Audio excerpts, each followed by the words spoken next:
ఒక మనుషునికి ఇద్దరు కుమారులు ఉన్నారంట. ఆ కుమారులో ఒక కుమారుడు, పెద్ద కుమారుడేమో మంచిగా ఉన్నాడు. ఈ చిన్న కుమారుడు కొంచెం వేషాలు వేశాడు, అంటే కొంచెం లోకం వైపు ఆకర్షించబడ్డాడు. ఈ చిన్నవాడు ఎందుకు ఆకర్షించబడ్డాడు? ఈ పెద్ద బాధ్యత ఉండదు, ఈ పెద్దగా ఏముండదు. ఈ చిన్నవాడికి అంత పెద్దోనికి ఫస్ట్ కాంచి పనులే. ఈ చిన్నోనికి ఏం పెద్ద పనులు ఉన్నావు అనమాట. ఎందుకంటే చిన్నోడు కదా, ముద్దుగా పెంచుకుంటారు అనమాట. చిన్నోడు కాదు, ముద్దుగా పెంచుకుంటారు వాడిని. ఈ పెద్దోడిని ఈయనకి అన్ని పనులు ఈయనకే. హల్లెలూయా. అన్నీ ఈయనకే. పని చేసినా దెబ్బలే, పని చేయకపోయినా దెబ్బలే, మాట ఇన్నా దెబ్బలే, ఈనకపోయినా దెబ్బలే. పని ఈడే చేయాలి, కన్నులు ఈడే తినాలి, మాటలు ఈడే పడాలి. అన్నీ పెద్ద ముందు ఫస్ట్ ఉన్నారు వాళ్ళకే. ఈ పెద్ద కుమారుడు తండ్రికి లోపడ్డాడు. కానీ చిన్న కుమారుడు అంట తన తండ్రి దగ్గరికి వచ్చి, నాకు రావాల్సిన మాట నాకు ఇవ్వు, నాకు రావాల్సిన మాట నాకు ఇస్తే నేను వెళ్ళిపోతా, నేను నీ దగ్గర ఉండలేను, నేను నీతో నడవలేను, నేను వేరే అవ్వాలనుకుంటున్నా, నేను వేరుగా ఉండాలనుకుంటున్నా, కనుక నా మాట నాకు ఇవ్వు, నా మాట నాకు ఇవ్వని తండ్రిని అడిగాడంట. తండ్రి అంట ఏం మాట్లాడలేదంట. హల్లెలూయా. ఏం మాట్లాడలేదంట. ఏం మాట్లాడకుండా పిలిచి, కుమారులను పిలిచి చూడండి, పంచి ఇచ్చాడంట. పంచి ఇచ్చిన తర్వాత కొద్ది రోజులకు అంత సమకూర్చుకొని జంప్ అయిపోయాడంట. హల్లెలూయా. అంటే కొద్ది రోజులు ఎందుకు పట్టింది అంటే, తండ్రి ఆస్తినంతటిని పంచి ఇచ్చిన తర్వాత ఎక్కడ పొలాలు ఉన్నాయి, ఎక్కడ బంగ్లాలు ఉన్నాయి, ఎక్కడ ఇళ్ళు ఉన్నాయి, ఎక్కడ ఏమున్నాయి అన్ని చూసుకొని, అన్ని మంచి రేటుకు అమ్ముకొని, అన్ని బ్యాంకులు వేసి పెట్టుకొని, అన్ని విధాలుగా అన్ని మొత్తం సెట్ చేసి పెట్టుకొని, ఆ తర్వాత మనోడు జంప్ అయిపోయాడు. తండ్రిని ఇంటిని విడిచిపెట్టి వెళ్ళిపోయాడు. తండ్రిని ఇంటిని విడిచిపెట్టి వెళ్ళిపోయిన తర్వాత కానీ పెద్ద కుమారుడు అయితే అక్కడ ఉన్నాడు. ఈ పెద్ద కుమారుడు, పెద్ద కొడుకు అక్కడే ఉన్నాడు. కానీ చిన్న కుమారుడు వెళ్ళిపోయాడు. కానీ చిన్న కుమారునికి ఒక్కోనికి పంచిచ్చాడా? లేదు, ఇద్దరికి పంచిచ్చాడు. అక్కడ చూడు, ఇద్దరికి పంచిస్తే ఒక్కడికే.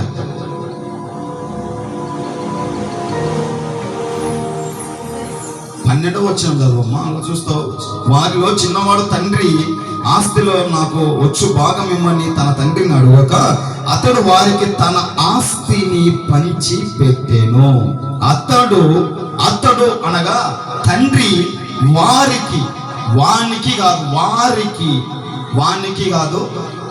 వారికి అంటే ఇద్దరికి ఆస్తి పంచి పెట్టాడంట. ఆస్తి ఇద్దరికి ఇచ్చాడు, ఒక్కరికి లేదు. ఎట్టు అడుగుతున్నాడు కదా, వాటర్ రావాలని చెప్పి ఆస్తి ఇద్దరికి ఇచ్చాడు, ఇద్దరికి ఇచ్చేసాడు. అయితే ఈ పెద్దవానికి ఇచ్చిన ఆస్తి ఆ వాట తిరిగి మరలా తండ్రికి ఇచ్చేసి తండ్రిని కనిపెట్టుకొని తండ్రి దగ్గర కూర్చున్నాడు. ఈ చిన్నవానికి ఇచ్చిన ఈ ఆస్తి, ఈ డబ్బు ఈ మొత్తం పోగేసుకొని జంప్ అయిపోయాడు. చూడండి, ఆస్తి పెద్దోనికి దండిగా వస్తుందా, చిన్నోనికి దండిగా వస్తుందా? పెద్దోనికి ఎక్కువ ఇస్తారా, చిన్నోనికి ఎక్కువ ఇస్తారా? హల్లెలూయా. పెద్ద కొడుకు ఎక్కువ ఆస్తి ఇస్తారా, చిన్న కొడుకు ఎక్కువ ఇస్తారా?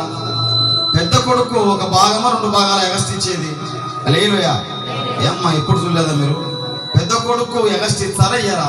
ఒకవేళ మీకే ఒక 5 ఎకరాల పొలం ఉందనుకోండి, 3-4 కొడుకులు, పెద్ద కొడుకు ఎగస్ట్ ఇవ్వరా? పంచి ఖచ్చితంగా ఇవ్వాల్సిందే. వాట 2వ వాట, 3వ వాట, 4వ వాట, ఎన్ని వాటలు వచ్చాయి అన్ని వాటల్లో ఎగస్ట్రా పెద్ద కొడుకు ఇవ్వాల్సిందే.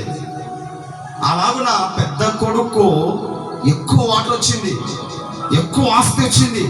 అయితే ఎక్కువ ఆస్తిని, ఎక్కువ వాటను అంతటిని తీసుకెళ్ళి తండ్రి పాదాల చెంత వేశాడు. నాకెందుకు తండ్రి,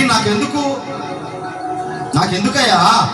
నువ్వు నాకుంటే చాలు కదా, నువ్వే నాకు పెద్ద ఆస్తి, నువ్వే నాకు చాలయ్యా, నాకెందుకు నీ ఆస్తి, నాకెందుకు, నువ్వు ఉంటే చాలు, నాకు వద్దు అంటే, లేదు కుమారుడా, నీ సహోదరుడు అడిగాడు, నీ సహోదరునికి ఇచ్చి నీకు రావాల్సింది కూడా నీకు నేను ఇవ్వటే నాకు న్యాయం. తండ్రిగా నాకు బాధ్యత నేను చేయాలి, కనుక నేను ఇవ్వడం నా పని, దాన్ని ఎలా ఉంచుకుంటాననేది నీ పని అని చెప్పి ఈ తండ్రి కొడుకు 1 వాట ఇచ్చాడు, చిన్న కొడుకు 1 వాట ఇచ్చాడు, పెద్ద కొడుకు 2 వాటలు ఇచ్చాడు. ఈ పెద్ద కొడుకు ఇచ్చిన 2 వాటలు తెచ్చి కాళ్ళ దగ్గర వేశాడు, తండ్రి కాళ్ళ దగ్గర వేశాడు. ఈ చిన్న కొడుకు ఇచ్చిన 1 వాట తీసుకొని జంప్ అయ్యాడు. హల్లెలూయా. దండిగా ఉన్నవాడు, అభిషేకం కలిగిన వాడు, అతడు ఎగిసిపడడు. దండిగా ఉన్నవాడు ఎప్పుడు ఎగిసిపడడు. హోదా కలిగిన వాడు, పేరు కలిగిన వాడు, డబ్బు కలిగిన వాడు ఎప్పుడు ఎగిసిపడడు. ఏం లేని ఒక్కడే ఎగిసిపడేది. ఈడే కొంచెం ఓవరాక్షన్ చేస్తాడు అనమాట. ఈ కొడుకు, చిన్న కొడుకు మొత్తం ఆస్తి అంతా తీసుకొని జంప్ అయిపోయాడు. హల్లెలూయా. ఆస్తి మొత్తం తీసుకొని జంప్ అయిపోయి ఎక్కడికి వెళ్ళాడు? విదేశాలకు వెళ్ళాడు. ఇప్పుడు డబ్బు ఖర్చు అవ్వాలి కదా, విదేశాలకు వెళ్ళాడు. విదేశాలకు వెళ్ళి అక్కడికి వెళ్ళి ఆస్తి అంతా పాడు చేసుకొని ఇక తినడానికి కూడా దిక్కు లేని స్థితికి వచ్చేసాడు. దీనమైన స్థితికి వచ్చాడు. తినడానికి కూడా దిక్కు లేని స్థితికి వచ్చాడు. అంత హీనమైన స్థితికి వచ్చి, ఎంత హీనమైన స్థితికి వచ్చాడంటే చూడండి ఒకసారి, అక్కడే 14 వచ్చింది. అదంతయు ఖర్చు చేసిన తర్వాత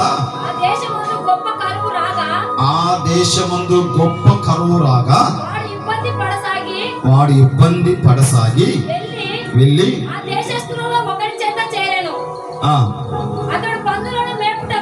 అతడు పందులను మేపుటకు తన పొలములోనికి వానిని పంపెను. వాడు పందులు తిను పొట్టుతో తన కడుపు నింపుకొన ఆశ పడెను, కానీ ఎవడును వానికి ఏమీ ఇయ్యలేదు.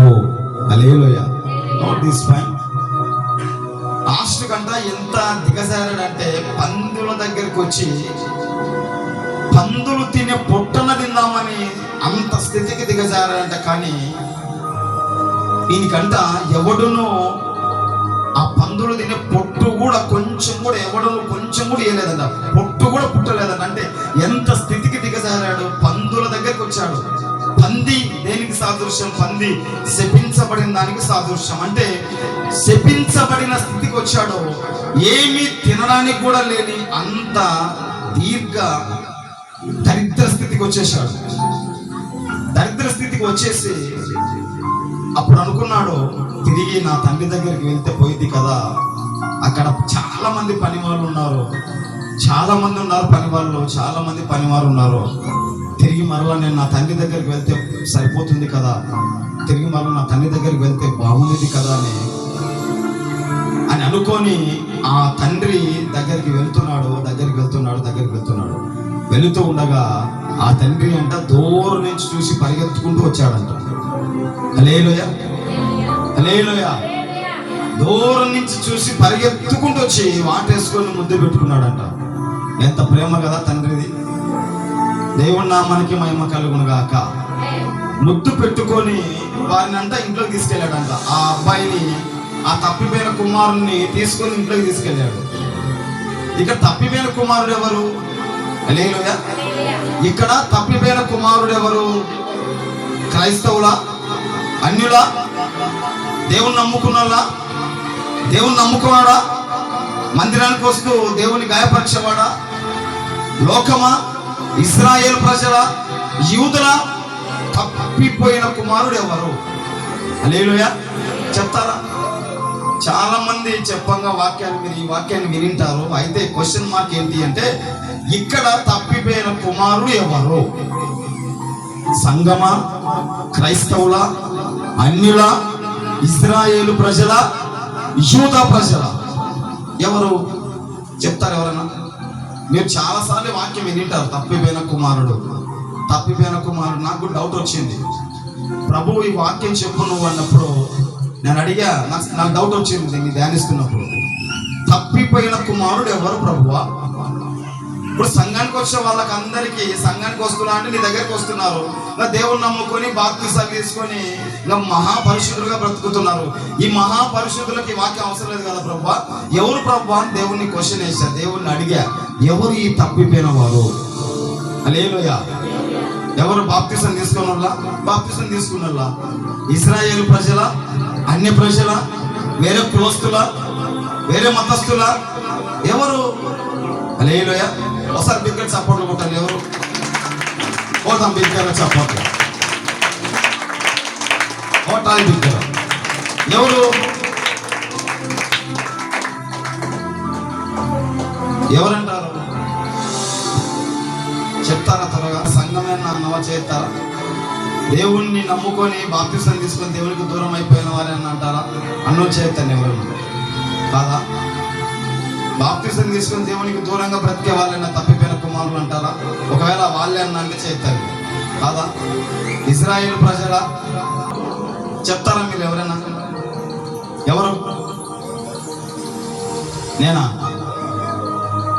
ఎవరట? యోసేపు. ఇక నేను యోసేపు సంగతి ఎత్తలేదు కదా. ఎవరు చెప్తారా? ఎవరన్నా? తప్పిపోయిన కుమారుడు వాక్య ఇన్నోళ్ళు ఏం పర్లేదు ఎత్తండి. ఎంతమంది ఉన్నారు? మిగతా వాళ్ళు ఇల్లేదా? ఓమ్మో, చర్చికే ఉండదా మీరు? అసలు మందిరం ముఖమే చూడలేదా ఏంది మీరు? హల్లెలూయా. చూడలేదా మీరు మందిరం ముఖాలు? సరే, ఈ మధ్య కాలంలో నేను బాప్తిసం ఇచ్చిన బిడ్డలంటే పోలేదు అనుకుందాం. వాళ్ళకి నేను ఇచ్చేవా నేనే చెప్పాలి వాక్యం. మిగతా వాళ్ళు ఏమైంది? మీరు కూడా ఇల్లేదా వాక్యం? ఇల్లేదా వాక్యం? తప్పిపోయిన కుమారుడు బాప్తిసం తీసుకున్నారంట. ప్రసన్న చేస్తుంది ఇజ్రాయేల్ ప్రజలు ఒకరు. మిగిలింది ఎవరు? అన్య ప్రజలు, అన్యజనులు అంటారా? అన్యజనులు అన్నవా చేతండి. ఎప్ప ఏదని చేతట్లేదండి మీరు చెయ్యెత్తి నాకు రెస్పాన్సిబుల్ ఇవ్వలేదనుకోండి, ఈరోజు ఖచ్చితంగా అవి చేర్చటయం. చెప్పండి ఎవరు? నేను చెప్పిన ఇప్పుడు యేసుక్రీస్తు ప్రభు వారు ఉపమాన రీతిగా చెప్తున్న ఆ తప్పిపోయిన కుమారుడు ఎవరు? హల్లెలూయా. కామెడీ కలిగిన మాట ఏంటి అంటే, అందరూ నా చేతికి చెప్తున్నారు కానీ ఈ వంట చేసే వాళ్ళు దొరకట్లేదు నాకు. హల్లెలూయా. ఈ ఆదివారం వీళ్ళు దొరకరు, ఎదురుగా ఉండరు. వీళ్ళు అందరు దొరుకుతారు ఎదురుగా, అందరు క్వశ్చన్ వేస్తా కానీ వీళ్ళకి మాత్రం క్వశ్చన్ ఏమి కుదరట్లేదు. ఆ వంట చేసే వాళ్ళు ఎక్కడున్నారో చెప్పరమ్మా మీరన్నా? వాళ్ళు మాత్రం తప్పించుకొని నవ్వుతా ఉంటారు బాగా. మేము తప్పించుకున్నాం బాగా సేఫ్టీగా. హల్లెలూయా. దేవుని నామానికి మహిమ కలుగును గాక. ఏమ్మా చెప్తా ఉన్నావు? సంగమా పడిపోయిన వాళ్ళ ఈ బాప్తిసం తీసుకొని పడిపోయిన వాళ్ళంట. వీళ్ళేందమ్మా? ఈ తప్పిపోయిన కుమారుడు ఎవరు? హల్లెలూయా. దేవుని నామానికి మహిమ కలుగును గాక. ఈ తప్పిపోయిన కుమారుడు ఎవరంటే మనకు బైబిలే వాక్యం. బైబిలే సమాధానం చెప్పాలి, దేవుడే సమాధానం చెప్పాలి. ఈ తప్పిపోయిన కుమారుడు ఎవరో బైబిలే వాక్యమే మనకు సమాధానం చెప్పాలి. నీ మాట నా మాట కాదు, కానీ బైబిలే సమాధానం చెప్పాలి. అయితే ఈ తప్పిపోయిన కుమారుడు వెళ్ళిపోయాడు. తప్పిపోయి అంత తిరిగి లాస్ట్కు ఎవరు పట్టించుకోలేదు. ఈ తప్పిపోయిన కుమారుణ్ణి ఎవరు దగ్గర తీయలేదు. ఇతడు తినడానికి తిండి లేని దీన స్థితికి వచ్చేసి నా తండ్రి దగ్గరికి వెళ్తే బాగుంది కదా అనుకొని వచ్చాడు. వచ్చిన మరుక్షణమే తండ్రి ఎదురెక్కిపోయి రొమ్ములోకి ఇలా ఆనుకొని ఇలా అని ముద్దు పెట్టి దగ్గర తీసుకొని ఇంట్లోకి చేర్చుకున్నాడు. అయితే ఈ తప్పిపోయిన కుమారుడు ఎవరి గురించి ఆయన ఉపమాన రీతిగా చెప్తున్నాడు? ఎందుకు ఆయన ఉపమాన రీతిగా చెప్తున్నాడు? ఎందుకు ఆయన ఈ చెప్పాల్సి వచ్చింది మాట?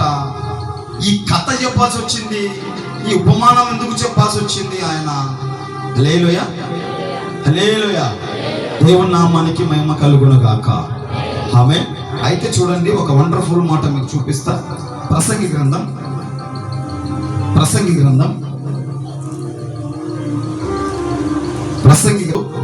Page number 562. ప్రసంగి గ్రంథం పేజీ నంబర్ 562, 12వ అధ్యాయం 7వ వచనం. ప్రసంగి గ్రంథం పేజీ నంబర్ 562, ప్రసంగి గ్రంథం 12వ అధ్యాయం 7వ వచనం. 12వ అధ్యాయం 7వ వచనం. ప్రసంగి గ్రంథం 12వ అధ్యాయం 7వ వచనం, పేజీ నంబర్ 562, 12వ అధ్యాయం 7వ వచనం. చదవమ్మా. మన్నైనది వెనుకటి వలనే మరలా భూమికి చేరును. ఆత్మ దాన్ని దయచేసిన దేవుని యొద్దకు మరలా పోవును. సమస్తము వ్యర్థమని ప్రసంగి చెప్పుచున్నాడు. సమస్తము వ్యర్థమే. ఏంటంట? మన్నైనది వెనుకటి వలె మరలా భూమికి చేరును. ఆత్మ దాన్ని దయచేసిన దేవుని యొద్దకు మరలా పోవును. హల్లెలూయా. ఇక్కడ మనకు రెండు భాగాలు కనిపిస్తున్నాయి. అంటే రెండు భాగాలు ఏంటి అంటే, ఇక్కడ శరీరము, రెండోది ఆత్మ. శరీరము ఆత్మ అంటే ఈ శరీరము ఒక పార్టు, లోపల ఉన్న ఆత్మ ఒక పార్టు.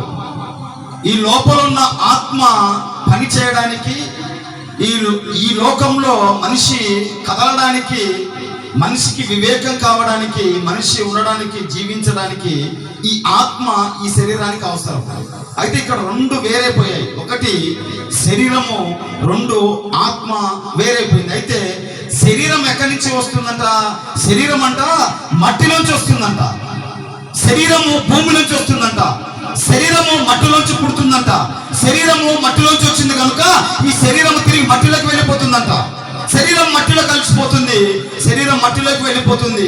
శరీరం మట్టిలో సమాధి చేయబడుతుంది. కానీ ఈ ఆత్మ అంట తిరిగి మరలా, హల్లెలూయా, తిరిగి మరలా. ఉందే లేదా అక్కడ? ఆ మాట ఉందా లేదా?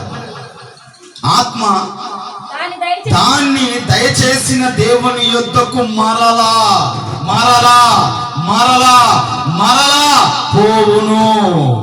హల్లెలూయా. మరలా అంటే దాని అర్థం ఏంటి? మరలా అంటే రెండోసారి, లేదా అవి మరలొచ్చావా నువ్వు, వీడు మరలొచ్చారు రాయుడు, ఈమె మరలొచ్చింది అంటాం కదా. అంటే మరలొచ్చింది, మరలా వచ్చిందంటే ఇదివరకు ఒకసారి వచ్చి వెళ్ళాడని. అంటే మరలా దేవుని యొద్దకు వెళ్తుందంటే అక్కడి నుంచి వచ్చింది, ఇది దేవుని దగ్గర నుంచి వచ్చింది. తిరిగి మరలా దేవుని యొద్దకు చేరుకోవాలంట. ఆమేన్, ఆమేన్, హల్లెలూయా. ఇప్పుడు తిరిగి మరలా దేవుని యొద్దకు చేరుకోవాలి అంటే, ఇప్పుడు దేవుని యొద్దకు చేరుకోవాలంటే ఏం చేయాలి? ఈ దేవుని దగ్గర నుంచి వచ్చింది, తిరిగి మరలా దేవుని చేరుకోవాలి. ఈ శరీరం అంటావా? ఈ శరీరాన్ని సుఖపెడుతున్నావే, ఈ శరీరానికి కావాల్సినవన్నీ ఇస్తున్నావే, ఈ శరీరం కోసం అడ్డమైన తూచ్చమైన పనులు చేస్తున్నావే, ఈ శరీరం కోసం, ఈ శరీరాన్ని సుఖపెట్టడం కోసం, ఈ శరీరం కోసం పనికి మాలిన పనులను చేస్తున్నావే. ఈ శరీరం అంట ఒక రోజు మట్టిలో కలిసిపోతాదంట. ఎందుకంటే ఇది వచ్చింది మట్టిలో నుంచే, ఇది వచ్చింది భూమిలో నుంచే, ఇది తయారవుతుంది భూమిలోనే. భూగర్భంలో తయారవుతుందంట ఈ శరీరం. భూగర్భంలో తయారు చేయబడి, భూగర్భంలో రూపించబడి, భూగర్భంలో దీనికి ఒక పోలికగా చేయబడి, భూగర్భంలో నుంచి దేవుడు తీసి దేవుడు తల్లి గర్భంలో వేస్తున్నాడంట. హల్లెలూయా. ఇంతవరకు చెప్పా ఆత్మ ఎక్కడి నుంచి వచ్చింది, శరీరం ఎక్కడి నుంచి తయారవుతుంది, ఇదివరకు చెప్పే ప్రసంగంలో. మళ్ళీ ఇప్పుడు రెఫరెన్స్ ఇవ్వడానికి సమయం లేదు కనుక చెప్తున్నాను. ఈ శరీరం అంట భూమిలోంచి వచ్చిందంట. ఇది భూమిలోంచి వచ్చింది, భూమిలోంచి తిరిగి వెళుతుంది. అందుకే చాలా మంది అన్యజనులు అంటారు భూమాత అని. భూతల్లి, భూమాత, భూతల్లి, భూదేవి అంటే ఎలా వచ్చింది తల్లి అంటే, మనము భూమిలోంచి వస్తున్నామని, భూగర్భంలో నుంచి మనం వస్తున్నామని మన ఆది పితరులు, ఆది మహర్షులు, గొప్ప గొప్ప వారంతా మన భారతదేశంలో, ఈ హైందవ దేశంలో వారు కనుగొన్నారు. మనం ఎక్కడి నుంచి వస్తున్నామంటే మనం భూమిలోంచి వస్తున్నాము. అంటే భూమి మనం కంటుంది, అంటే భూమిలోంచి వస్తున్నాము, తిరిగి మరలా భూమిలోకి వెళ్తున్నాము. మనం భూమిలో నుంచే తయారవుతున్నాము, తిరిగి మరలా భూమిలోకి వెళ్తున్నాం. కనుక భూమాత మనకు తల్లి అని మహర్షులు రాశారు గ్రంథాలు. దాన్ని బట్టే భూతల్లి, భూతల్లి, భూతల్లి, భూమాత, భూదేవి. హల్లెలూయా. అంటే మనం భూమిలోంచి వస్తున్నాము, భూమిలోకి వెళ్ళిపోతున్నాం. కనుక భూమిని ఒక తల్లిగా వర్ణించారు. కానీ భూమాత, భూదేవి దేవత కాదు, దేవుడు కాదు, ఒక తల్లిగా వర్ణించారంటే ఒక తల్లిగా ఎందుకు వర్ణించారంటే, భూమిలోంచి వస్తున్నాం, తిరిగి మరలా భూమిలోకి వెళ్ళిపోతున్నాం. అందుకే అందుకే భూమాత, భూతల్లి, భూదేవి అని మన భారతదేశంలో అలా వర్ణించారు. అంటే మనం భూమిలోంచి వస్తున్నాం, తిరిగి భూమిలోకి వెళ్ళిపోతున్నాం. ఆత్మ మాత్రం దేవుని దగ్గర నుంచి వచ్చింది, అది మరలా తిరిగి దేవుని దగ్గరికి చేరుకుంటుంది. ఆమేన్, ఆమేన్, హల్లెలూయా. అయితే మన అడ్రస్ కావాలి. ఇప్పుడు తప్పిపోయిన కుమారుడు, తప్పిపోయిన ఆ పదానికి మీనింగ్ మనకు బయటికి రావాలి ఇప్పుడు. హల్లెలూయా, హల్లెలూయా. కొంచెం మనసు పెట్టండి, కొంచెం దెప్తుగా వస్తా. తప్పిపోయిన కుమారుడు, తప్పిపోయిన వాడెవడు? ఈ తప్పిపోయిన కుమారుడు ఎవడు? కొంచెం దెప్తుకు వెళ్దాం. మనం ఇప్పుడు శరీరం భూమిలోంచి వచ్చింది, ఆత్మ దేవుని దగ్గరకు వచ్చింది, తిరిగి మరలా అది దేవుని దగ్గర చేరుకున్నది. శరీరం భూమిలోంచి వచ్చింది కనుక తిరిగి మరలా శరీరంలో భూమిలోకి వెళ్ళిపోయింది. అయితే దేవునికి దూరం అయిపోయిన వాడు, తండ్రికి దూరం అయిపోయిన వాడెవడు? తండ్రికి దూరంగా ఉన్నవాడెవడు అంటే దేవుని వాక్యం సెలవిస్తుంది. చూడండి మరొక మాట, మొదటి యోహాను రాసిన పత్రిక, మొదటి యోహాను రాసిన పత్రిక,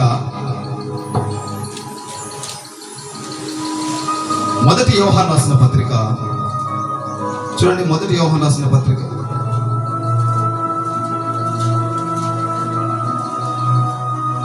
మొదటి యోహాను రాసిన పత్రిక 2:2 అంటే 3:2 పేజీ నెంబర్ 222 పేజీ నెంబర్ 1 యోహాను రాసిన పత్రిక. బైబిల్ వాళ్ళు తీయండి. 1 యోహాను రాసిన పత్రిక,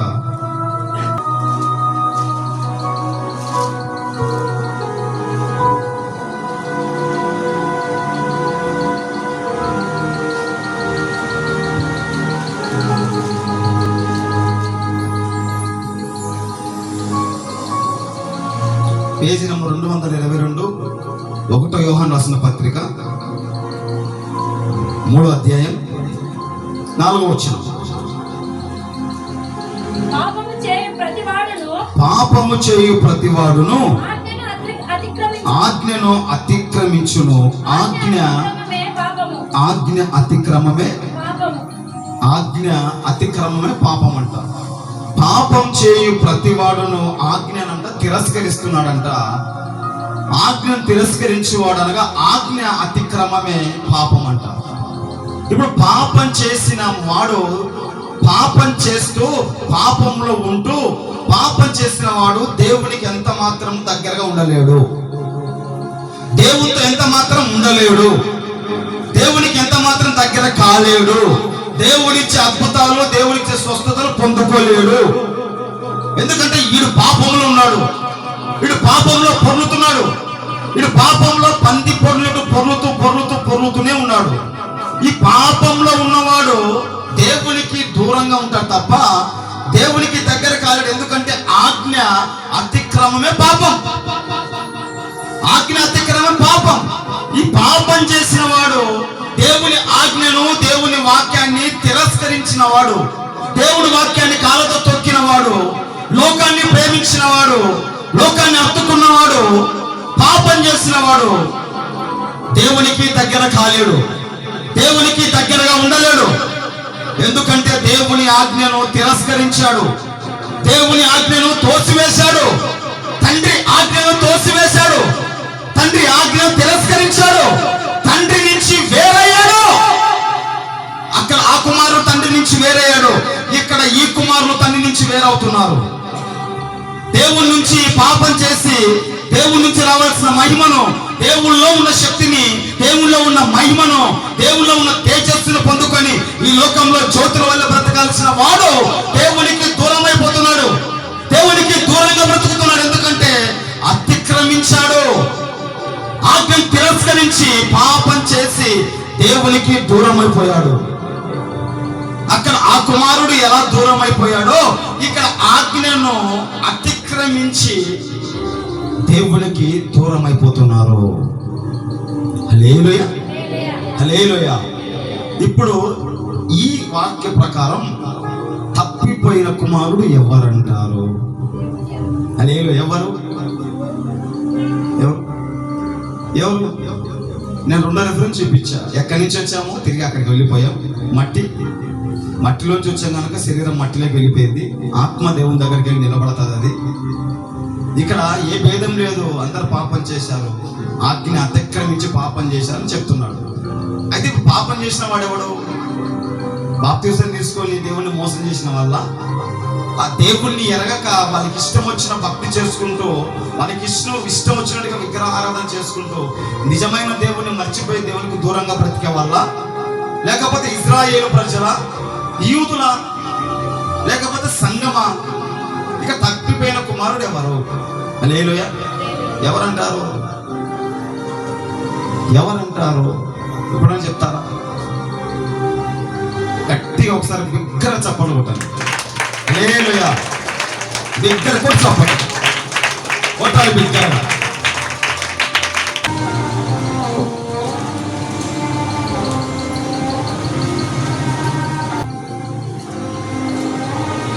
ఐదో అధ్యాయం, రోమిలకు రాసిన పత్రిక 5వ అధ్యాయం 12వ వచనం, పేజీ నంబర్ 136.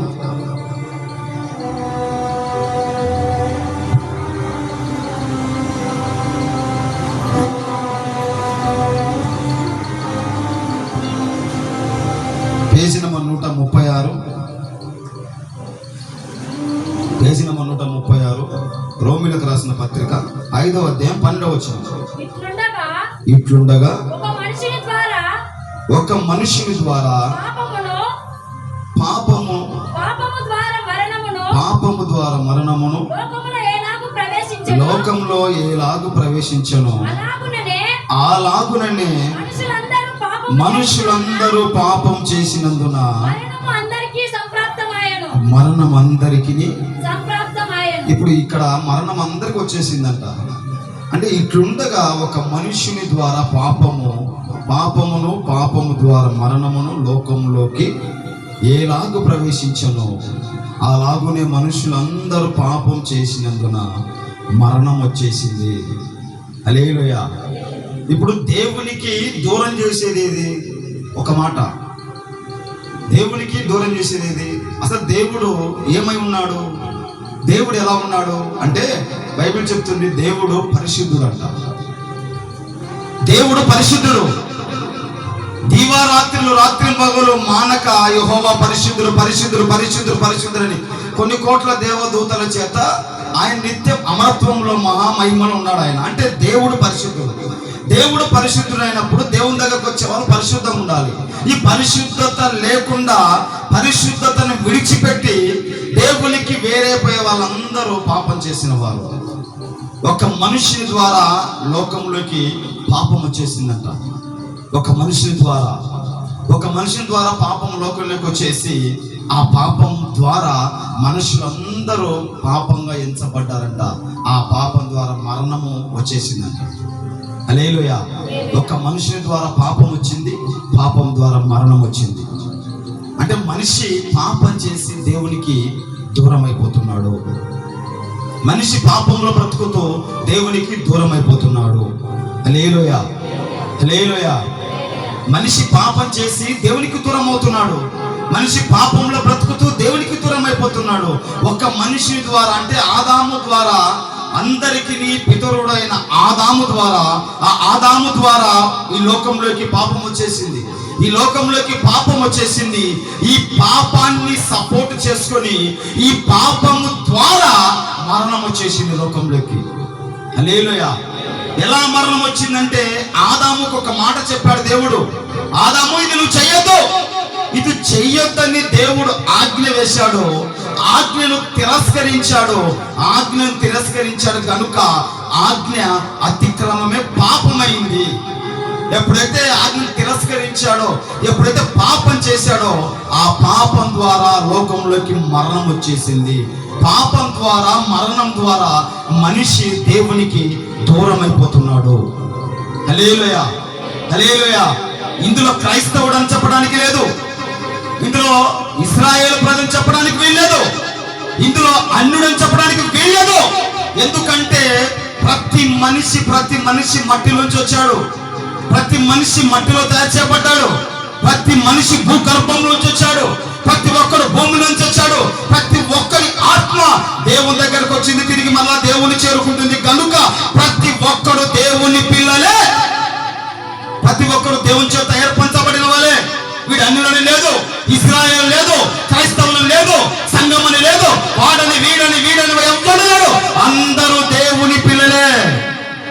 అందరికీ దేవుడు ఒక్కడే, అందరికీ తండ్రి ఒక్కడే, అందరికీ రక్షకుడు ఒక్కడే, అందరికీ సృష్టికర్త ఒక్కడే. ఆ ఒక్కరికి వేరైన ఆ తప్పిపోయిన కుమారుని దేవుడు పిలుస్తున్నాడు. నీ కోసం ఎదురు చూస్తూ ఉన్నారా? ఎన్నాళ్ళు పాపముల బతుకుతావు? ఎన్నాళ్ళు నాకు దూరం అయిపోతావు? ఎన్నాళ్ళు సత్యమై ఉన్న నాకు, జీవమై ఉన్న నాకు, మార్గమై ఉన్న నాకు, దేవుణ్ణైన నాకు ఎన్నాళ్ళు నువ్వు దూరంగా బ్రతుకుతావు? ఎన్నాళ్ళు దూరంగా ఉంటావు? ఎన్నాళ్ళు వేరైపోతావు? రాని సర్వలోకానికి దేవుడు ఈల కొట్టి పిలుస్తున్నాడు. నాకు వేరైపోయిన లోకమా, నాకు వేరైపోయిన సంఘమా, నాకు వేరైపోయిన ప్రజలారా, మిమ్మల్ని పిలుస్తున్నారండి.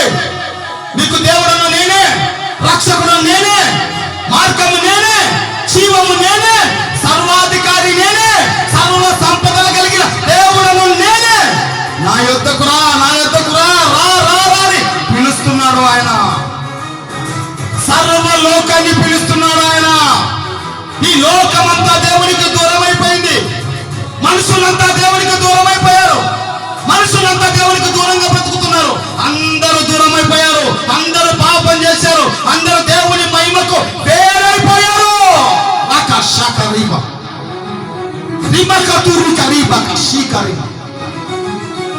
మనిషి దేవుణ్ణి చేరుకోవడానికి ఇష్టపడట్లేదు. మనిషి దేవుని ప్రేమించడానికి ఇష్టపడట్లేదు. మనిషి దేవునితో సహవాసం చేయడానికి, స్నేహం చేయడానికి, దేవునితో మాట్లాడడానికి, దేవునితో ఉండడానికి మనిషి ఇష్టపడట్లేదు. మనిషి లోకాన్ని కోరుకుంటున్నాడు, సంపదను కోరుకుంటున్నాడు, డబ్బును కోరుకుంటున్నాడు, సుఖాన్ని కోరుకుంటున్నాడు. పాపపు మత్తులో దేవునికి దూరం అయిపోయాడు మనిషి. దేవునికి దూరం అయిపోయిన ఈ సర్వలోకానికి ఆయన ఈల కొట్టి కేక వేస్తూ పిలుస్తున్నాడు. తప్పిపోయిన కుమారుడా రా, రా రా రా రా. సర్వలోకానికి ఆయన చెప్తున్నాడు, తప్పిపోయిన కుమారుడా రా, రా. నీకోసం చూస్తున్నాను రా, నేను నీకోసం చూస్తున్నాను రా, నీకోసం చూస్తున్నారా?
నీ పరిచర్యను తుదముట్టించుటేనా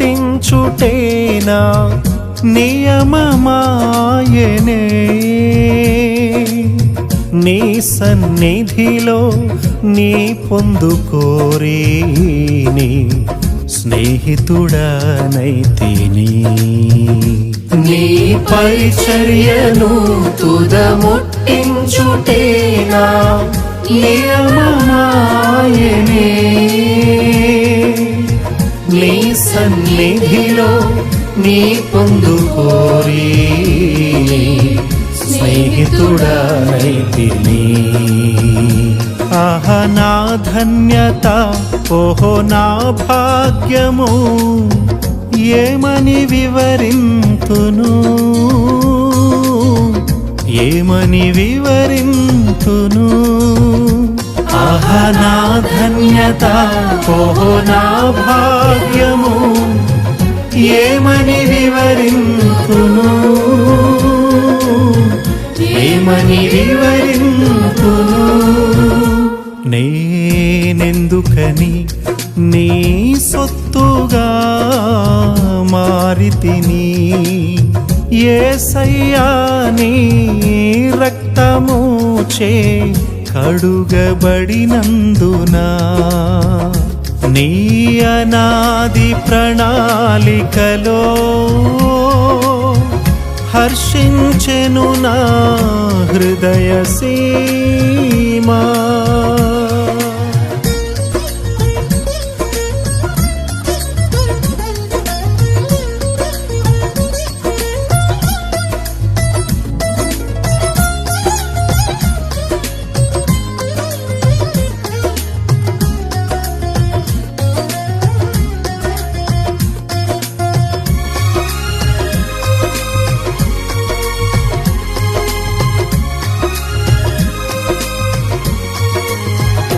నీ శ్రమలలో పాలొందుటయేనా దర్శనమాయనే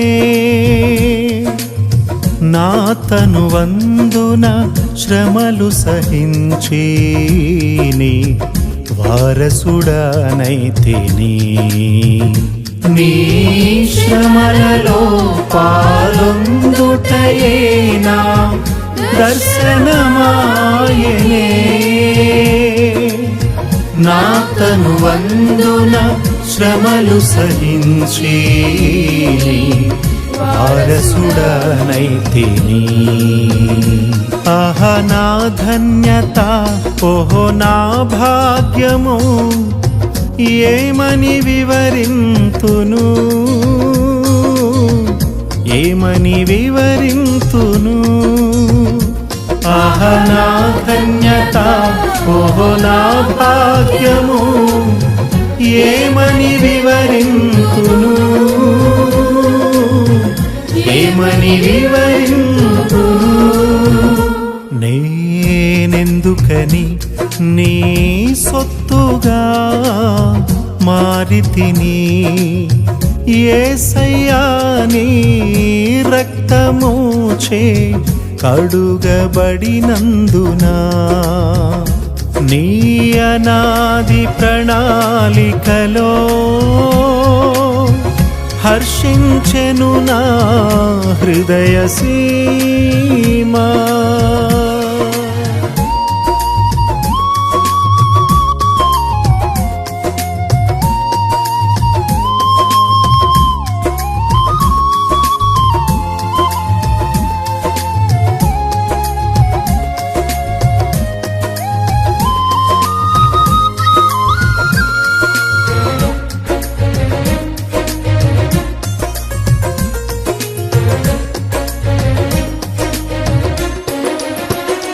నీలో నేనుండుటే నాలో నీవుండుటే నా ఆత్మీయ అనుభవమే పరిశుద్ధాత్ముని అభిషేకముతోనే